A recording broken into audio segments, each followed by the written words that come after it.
நானே சொல்றேன் பெரியப்பா. பெரியப்பா, கர்ப்பமா இருக்க துர்கா நல்லா இருக்கணும், அவளுக்கு நல்லபடியா குழந்தை பிறக்கணும்னு இந்த பூஜைக்கு ஏற்பாடு பண்ணியிருக்கேன்.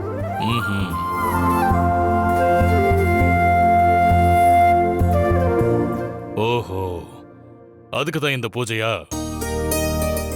புதுசா இருக்கு. அசோக், எல்லாரும் கர்ப்பிணி பொண்ணுங்களுக்கு 5வது மாசம் பூ முடிப்பாங்க, 7வது மாசம் வளகாப்பு செய்வாங்க. இதான வழக்கம். அப்படி இருக்க நீ எதுக்கு இந்த பூஜையெல்லாம் புதுசா செய்யற? பெரியமா, துர்காவுக்கு சுகப்பிரசவம் நடக்கணும்னு சொல்லி எல்லாரும் சேர்ந்து சாமியை வேண்டிக்க தான் இந்த ஸ்பெஷல் பூஜையை நடத்துறது. இந்த வளகாப்பு சடங்கு மாதிரி தான் எல்லாரும் இப்ப இந்த பூஜையை பரவலா செய்ய ஆரம்பிச்சிட்டாங்க. இதுக்கு நல்ல ரிசல்ட் கிடைக்கிறதாவும் சொல்றாங்க. அதான் நாமளும் செய்யலான்னு ஏற்பாடு பண்ணியிருக்கேன். அது சரிடா, இந்த பூஜையை யார் செய்ய போறாங்க? அதுக்கு ஸ்ரீ மெய்கண்ட ஆச்சாரியார்னு ஒரு பெரியவரை வீட்டுக்கு இன்வைட் பண்ணியிருக்கேன்.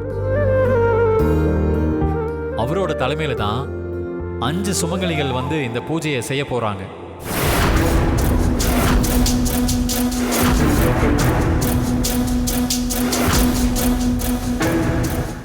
ஒருவேளை துர்காக்கு எதுவும் பிரச்சனையா?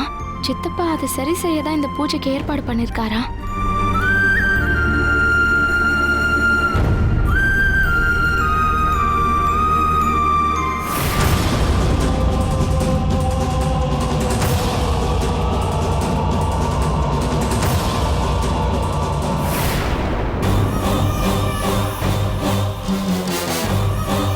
என்ன வீடெல்லாம் ஒரே டெக்கரேஷனா இருக்கு?